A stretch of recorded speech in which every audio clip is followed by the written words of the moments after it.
بسم اللہ الرحمن الرحیم۔ السلام علیکم ورحمۃ اللہ وبرکاتہ۔ ناظرین، ہم آپ کو اپنے چینل مفتی الیاس آفیشل پہ خوش آمدید، ویلکم، اہلا و سہلا، مرحبا کہتے ہیں۔ آج کی ہماری ویڈیو وہ ذکر اللہ سے متعلق ہے کہ جو بندہ اللہ رب العزت کا ذکر کرتا رہتا ہے اس کو کیا کیا فوائد حاصل ہوتے ہیں۔ ناظرین، موقع شناسی، پیسے کی حفاظت، لمحے لمحے سے فائدہ اٹھانا، کل کی فکر اور روزانہ حساب و کتاب وغیرہ کی اہمیت سمجھانی ہو تو تاجر کی مثال دی جاتی ہے۔ گویا تاجر ان اوصاف میں ضرب المثل ٹھہرے ہیں، مگر ایک پہلو ایسا بھی ہے جس کی طرف تاجر بھائیوں کی توجہ بھی عموماً نہیں جاتی۔ یوں وہ ایک بڑا خسارہ اور نقصان اٹھا رہے ہیں، وہ بے حساب دولت کو بے خبری میں ضائع کر رہے ہیں۔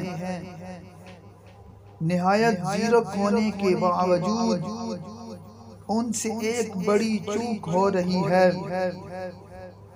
آئیے یہ راز جان کر اسے فوراً اپناتے ہیں تاکہ ہم مزید کسی خسارے کا سامنا کرنے سے قطعی بچے رہیں۔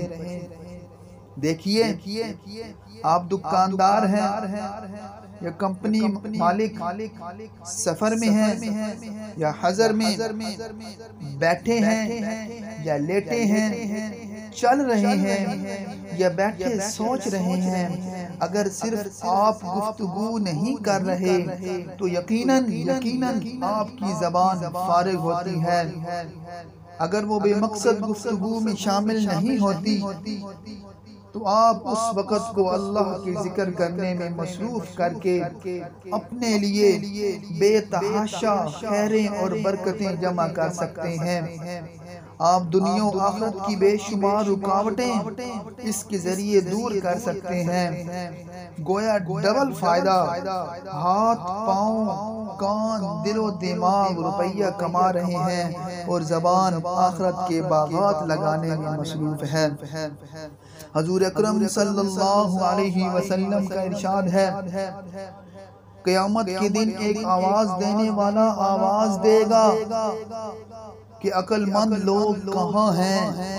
لوگ پوچھیں گے عقل مندوں سے کون لوگ مراد ہیں؟ جواب ملے گا، وہ لوگ جو اللہ رب العزت کا ذکر کرتے تھے، کھڑے، بیٹھے اور لیٹے ہوئے، یعنی ہر حال میں اللہ رب العزت کا ذکر کرتے رہتے تھے، آسمانوں اور زمینوں کے پیدا ہونے میں غور کرتے رہتے تھے اور کہتے تھے، یا اللہ، آپ نے یہ سب بے فائدہ تو پیدا ہی نہیں کیا، ہم آپ کی تسبیح کرتے ہیں، آپ ہم کو جہنم کے عذاب سے بچا لیجئے۔ اس کے بعد ان لوگوں کے لیے ایک جھنڈا بنایا جائے گا جس کے پیچھے یہ سب جائیں گے اور ان سے کہا جائے گا کہ ہمیشہ ہمیشہ کے لیے جنت میں داخل ہو جاؤ۔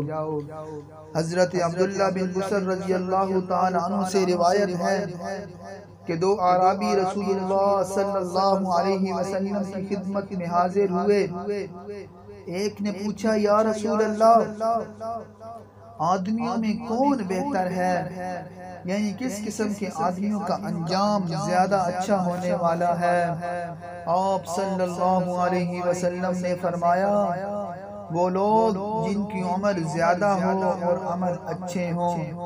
دوسرے نے کہا، یا رسول اللہ، اسلام کے بہت سارے احکام ہیں، آپ مجھے کسی ایک حکم کے بارے میں بتا دیں جسے میں ہمہ وقت مضبوطی سے تھامے رہوں۔ آپ صلی اللہ علیہ وسلم نے فرمایا تمہاری زبان ہر وقت اللہ رب العزت کے ذکر سے تر رہنی چاہیے۔